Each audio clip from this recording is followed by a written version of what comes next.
Welcome once again to Senior Focus. I'm your host, Bill Adams. Senior Focus is a show that comes to you a couple times each month through Armstrong's Channel 20 and 100. And we'd like to thank Greg Roten from Armstrong's community channel. Also, thanks to Keith Kaiser. He allows us to use the beautiful Davis Visitor Center here at Fellows Riverside Gardens. And we encourage you to use the Metro Parks, Mill Creek Metro Parks, and get out and explore the parks, and especially, again, the Davis Center and the Fellows Gardens.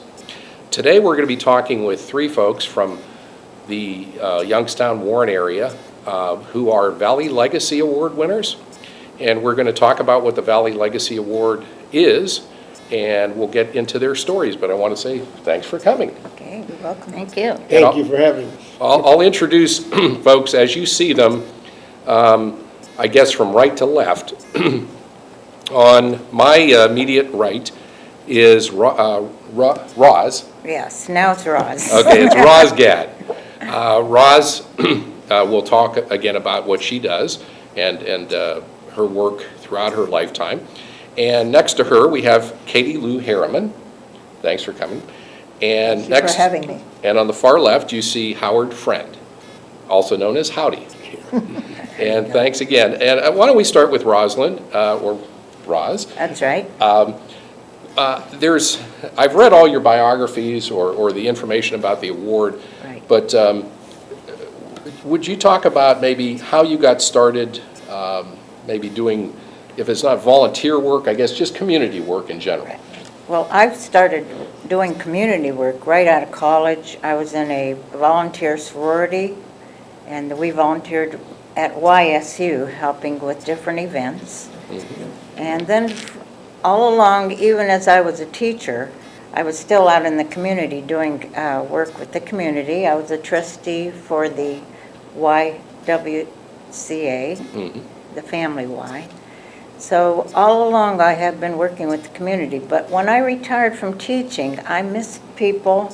I missed working with the children. Mm-hmm. So I ended up down here at Mill Creek Park at the gardens, doing storytelling, garden guide, and little by little I was working with the community. Now I'm with 22 different community groups. Wow. So you have to have some sort of a calendar, I would think. Oh, it's a big calendar, but it's wonderful. Mm-hmm. There's never a day goes by that there's something that I won't be doing, so. Well, I was going to say, we can go into detail about some of those groups. Okay. And we'll just start off with sort of an overview. Katie Lou, if you want to talk about maybe how you got started doing community work.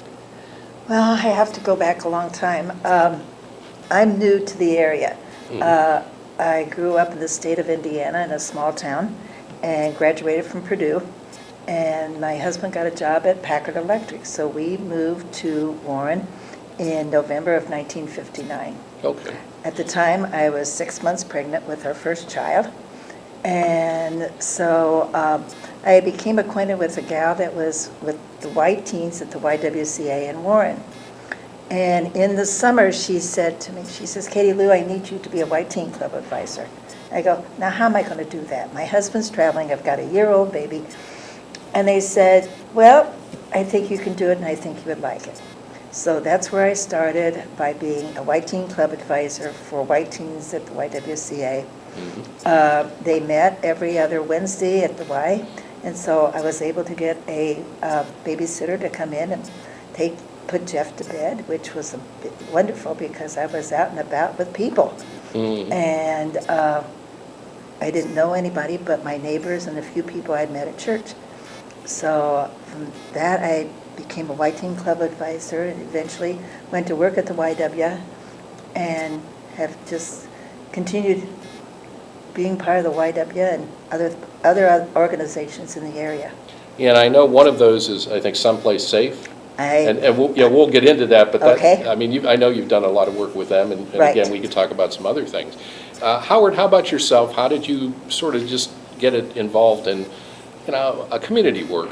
Well, primarily my association through the years has been with the YMCA and Camp Fitch, as you know. Mm-hmm. And prior to World War II, I was one of those kids that in high school hung around the Y downtown, and eventually ended up being a tent leader and a director at Camp Fitch, all prior to the war.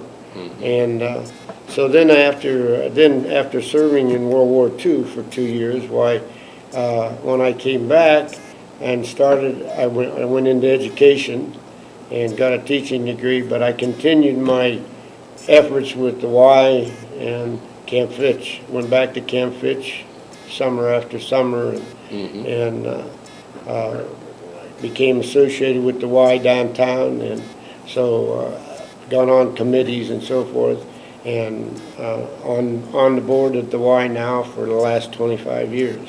Wow. And also the Camp Fitch board. So that, and it was and then of course went into teaching and coaching, and then principal and superintendent.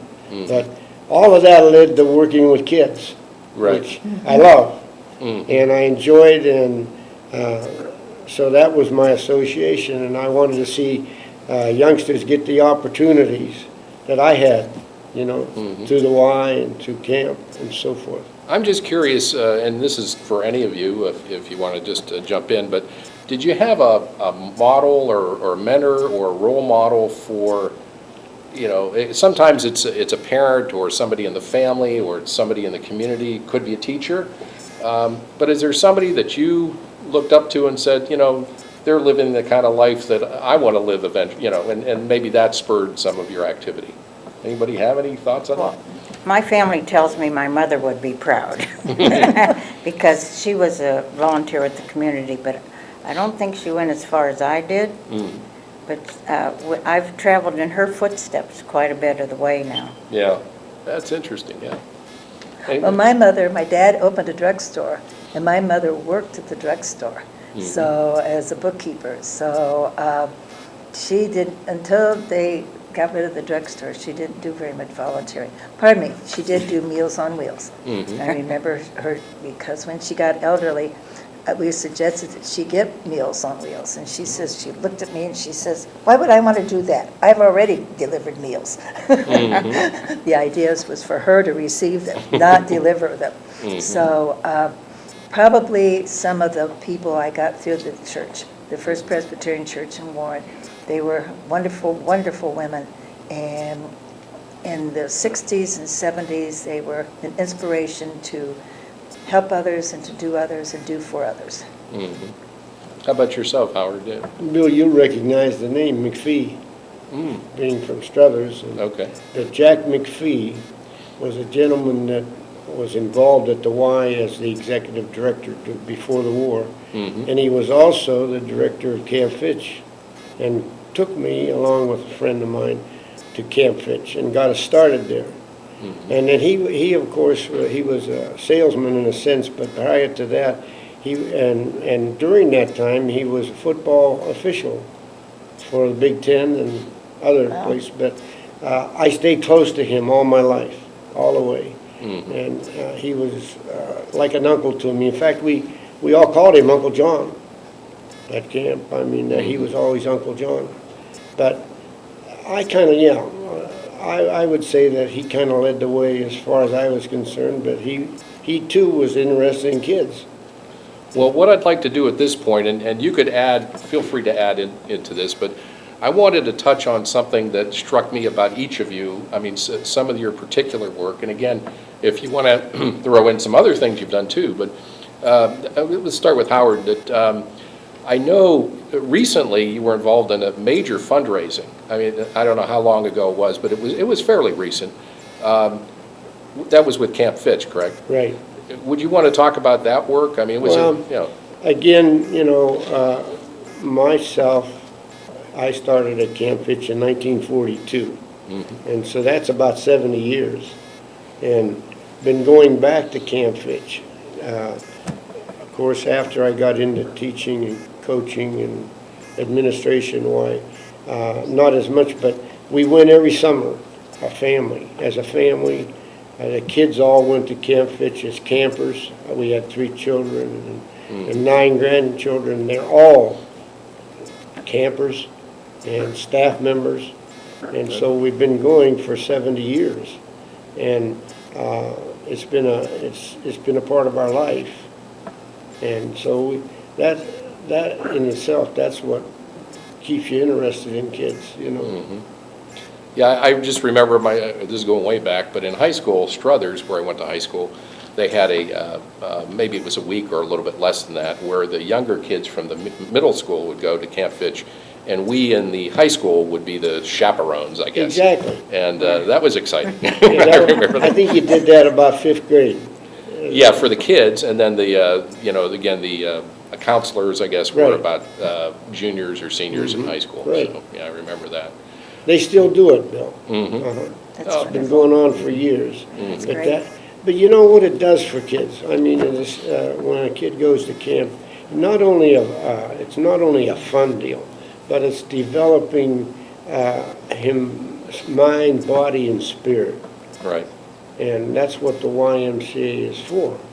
Mhm. And so it's been a great experience, really. Well, Katie Lou, I wanted to ask about, you were involved with Someplace Safe, is that correct? Yes, I was. And at the very beginning, could the you talk very about that? beginning. Yeah. I was a staff member at the YWCA, Adult Program Director. And this one day, I got a call from Columbus, from the Ohio volunteer. The YWCA has volunteers at that time, and they called and said, we have a report that women are being abused in their home. And I said, my home? And they said, their husbands. Well, I don't think that's happening around Warren, but I will check and find out. This is in the middle 1970s. And so I made some calls, and I was wrong, that women were being abused by their husbands in their homes. And so about the same time, a girl by the name of Karen Briggs came to see me, and she was on the rape crisis team, and she was interested in getting something started to help these women. And we had social service directors from St. Joe's, Trumbull Memorial, and Warren General Hospital that came. And so we started meeting, and we met at the YWCA, and how can we help these women? And that was the start. And our biggest, probably the biggest thing we did was we were able to get contact, which was the emergency call. If you needed help, call contact, to take the phone calls from the women. And so we were able to start advertising that, girls, if you are hurt, if you are being abused, call for help. And so we started taking these calls. If they call contact, then they would call. And there were about 6 of us, and we started by taking a week at a time of taking these emergency calls. And then we started taking, I took every Monday for the month, and someone else would do Tuesdays. And we would meet and talk over these calls and what are we going to do and how are we going to help these gals. And our first thing was to say, first of all, if you're being abused, number 1, pack a bag with your birth certificates, your marriage licenses, your medicine, emergency clothes, just a change of outfit. So if you have to leave, you can go. So that's how it started. We were fortunate enough, there was a hotel in downtown Warren that would take the girls. We were able to get a taxi that would come. And what did we do for money? We had no money. And the first money we got was Trumbull Memorial had a employees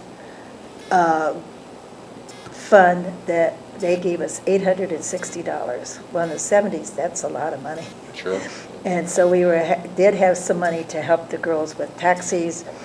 We'd ask them to go to a friend that the guy didn't know, go home. But parents didn't want them because parents were about this time upset that they were still with them, that they didn't have. And the women, the security of being there was a home for their children. It might be very, very volatile, and it was not a good place to be, but it was a roof over their heads.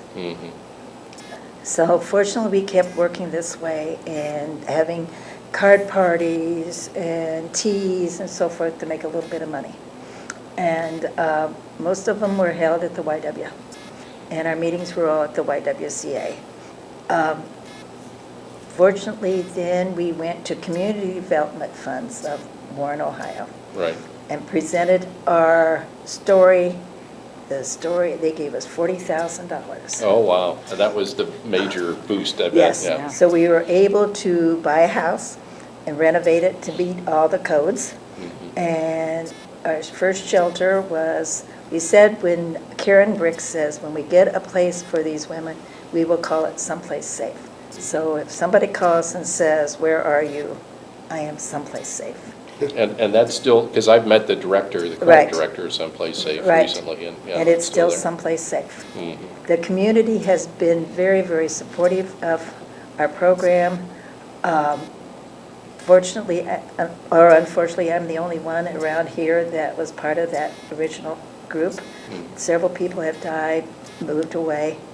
I see one of the gals, Marianne Donlin, who was the director at St. Joe's when we go to Florida. And they have celebrated, I think, their 30th birthday, 35th birthday, being available for, and what's sad is that it's still a problem. It is still a problem. Right. Well, again, we're talking with the winners this year of the Valley Legacy Awards, and that's a great example of a legacy. And Roz, speaking of legacies, again, I was reading about your work, and you've had, is it 22 or 32, did you say, organizations? 22 community groups that I didn't 22. realize I worked with because they asked me to write it all out. The Trumbull retired teachers sponsored me, Right. and they asked me to submit my information, and then they rewrote the application for this award. But as I was accumulating all of this information, I found out, I actually numbered each group that I had worked with and found out there were over 22 that I've been associated with. Well, and I know you brought some pictures, and I think that's a major part of what you do, is you do a lot of work publicizing the good in the community. Is that right? Absolutely. Well, when you're a teacher, the way I taught is catch them being good. So anytime I could praise a child, you know, it was right there. We tried to overlook some of the other things. So I was used to praising people. I was used to getting the photos of the children. And one of the local newspapers asked me if I would submit some of the photos because they saw them hanging outside my classroom. Oh, okay. But as I retired, then I would be involved with different groups. They would all like a little publicity for their people, so I'm with all ages now. And I love to promote history, the history groups, where there's a lot of historical societies in the area. I'm a trustee with the George Library, so I work with a lot of library groups. That's a very nice library there. Yeah. Oh, yeah. Now, you mentioned history groups. Was it the Upton? Is that you? Upton Association, I'm a trustee Warren? with them. Okay. And we're having our annual meeting today. And it's wonderful to get out and work with the community with the Upton because it isn't as well known as some of the other historical societies, but it's a beautiful facility in downtown Warren, again. And just so you know, I mean, again, Harriet Upton was a major leader of the Suffragette. Suffragette and women's rights, Yeah. which I think the current generation takes for granted, but, you know, without people like that, they wouldn't be where they're at today. you know, Exactly. The women, yeah. So what are some of the other groups? Well, one of the things I really love doing is coming down here to Mill Creek Park. And I do storytelling down here. I'm a garden guide. Okay. And this is a photo of the year that I portrayed a storybook character, the teacher from the Magic School Bus. Okay. And to get the school bus here, they paid, Altrusa paid $6,000 because it was such a special facility. This Magic School Bus was rigged with all kinds of scientific games and things. Oh, I see. Okay. And some of the other groups, one of the things I'm most proud of is starting the girls' track team in McDonald. That's right. Okay. And at that time, there was no such thing as a track team for girls at all. and it was really hard to get it off the ground. I mean, we had no materials. We used little wax paper rolls for our baton. And so over the years, I've kept up and I've publicized all their events. But this year, I had the honor of signing their championship trophy. They went to state, won it, the first ever for McDonald, and they asked me to have the honor of signing that trophy, and I'm still breathless. I was going to say, I imagine when you started it in the 70s that you could never have imagined that eventually they would become state champions. And No. When you're starting low budget like that, yeah. Oh, yeah. And I believe you have, you received a citation from the Senate, is that right, the Ohio Senate? Yeah. This Legacy Award is such a big deal that I got several awards that this precipitated. One was from Girard Board of Education. They realized how much I had done for them with their publicizing of what their youth do. And then our state senator sent me this one, and this is a beautiful award recognizing my achievement for the state of Ohio. That's very nice. Yeah, they'll treasure that, I bet. And I also got a phone call from the Ohio retired teachers, and they want to publicize my award in their magazine that goes all over the state of Ohio.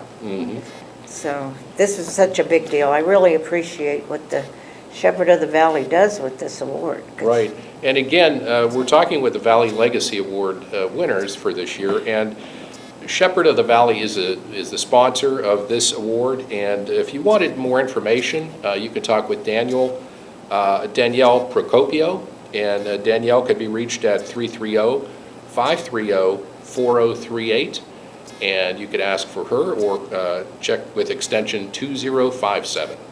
Again, that's Shepherd of the Valley, and they've been, again, nice enough to arrange today's show to have all the folks come here and of course, to put on the awards ceremony each year. Howard, one of the things you mentioned, just sort of in passing, but I noted, the time of year that we're in, which is January, but you noted, or you talked about how you were in the military, and you were in the Battle of the Bulge, I believe, right? Yeah. Yes, which I was was. around this time of year. So that, I'm sure that had to be a life-changing event for you to be, A real experience for an 18-year-old kid. Yeah.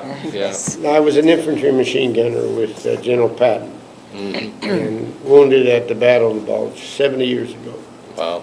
It'll be 70 years in 2 days. And so that was a very, very interesting experience. I spent a year and a half in the hospital, 1 year in bed before I was discharged. Right. But it taught me a lot in life. And so I think I missed one point there that you asked about, was that campaign to raise money. And that was Camp Fitch, where we need a new dining hall Okay. and a couple other buildings and so forth. There was a $5 million project. And so I served as chairman of that. And that was about 7 years ago. And you raised that much as a And group? in 7 years, we raised $5 million. Wow. Wow. And again, talk about, leaving a legacy. That's what the show is, I guess, all about, is to talk about the good work that you all have done. But I guess we're trying to encourage folks out there. If you're watching, you're over 50 or over 60, and, we don't want to discourage you from watching TV because you wouldn't see us otherwise. But, there's more to life, of course, than, sitting around watching television or just sitting at home. So I guess in a few minutes we have left, I'd like to, if you could, maybe each of you just, and maybe one at a time, whatever order, if you were talking to the folks out there, either your own age or maybe a little younger or older, what would you say to encourage them to get involved more in the community, to do volunteer work? Anybody want to start? I would say get out there. Well, I would say research the community. That's what I did first. Find out what you like to do, and then join a group that has similar ideas that you do. And from there on in, you'll be sucked in. Yeah, it'll become infectious. Oh, yes, it's wonderful. Well, how about you, Katie Lou? One of my favorite days is the day I deliver meals. Okay, And since I retired, I started doing mobile meals. And I do it either every week or every other week. And I go to their homes in downtown Warren. And to see the people, you bring their food, and that's important, so they can stay on their own home. Sure. But you also chat with the people. It's an experience that they see somebody besides their four walls and their television set. Right. And it is something that I have really, really enjoyed. Now, if you don't want to go out and deliver meals and take your own car and so forth, they also pack meals in Okay. downtown Warren. And every day they're packing meals. I think they pack almost 600 meals in the Vine Street office. The office for mobile meals is on the corner of Market Street and Vine. And if you're interested, give them a call. If you know of someone who needs meals to stay in their own home, they get a hot meal and a cold meal every day. okay. And give them a call. And so that's something, again, a person can volunteer to do to Right. prepare the meals. Right. Another thing that I think you can do in Warren City Schools now is go into the schools and read to the kids. Okay, good idea. So go to your neighborhood school, knock on the door, go say, what can I do to help? Because you'll find that your life is much more enriched. Well, speaking of that, Howard, you've got a vast experience in the school systems. You've been involved in several. Yeah, do you have any suggestions of people? Well, Roz and Katie brought it up. You have to get out there and find out what the needs are of the community. There are many opportunities to volunteer. And it doesn't take a lot of time, but, Shepherd of the Valley does a lot of that as far as helping other people. Sure. And also, hospice is a big one. Oh, yeah, yeah. Yes. They're looking for drivers and things like that, if you want to move around and get out, and find out what the needs are in the community. But they're doing it. It's a good example. And and through the church, there are opportunities through church and through these programs where they collect food and so forth. Food pantries, they call them. Right. But So I guess, yeah, virtually every community in the area, whatever small town you might be in, or even if you live in the big city of Youngstown, there are just many opportunities. Well, Right. and to go to their local senior center. If they just, go see what's available, because there's people that like to play cards, they exercise, that senior centers are very, very active and volunteering, and there's so, Well, that, in fact, yeah, we had Ron Borngesser was going to be with us, and he is also one of the Valley Legacy Award winners. He was unable to make it, but Ron volunteers through the Austintown Senior Center, and he's been on the show before through his work with Habitat for Humanity and, again, the veterans. Well, we've run out of time, unfortunately, but I want to thank my guests from left to right. We've had Howard Friend and Katie Lou Harriman and Roz Gadd, and thank you all for coming in. Again, you've been watching Senior Focus. I'm your host, Bill Adams. Senior Focus comes to you a couple times each month through Armstrong's Channel 20 and 100, and thanks to Greg Roden. Also thanks to Keith Kaiser for allowing us to use the beautiful Davis Visitor Center. Until next time, thanks for watching.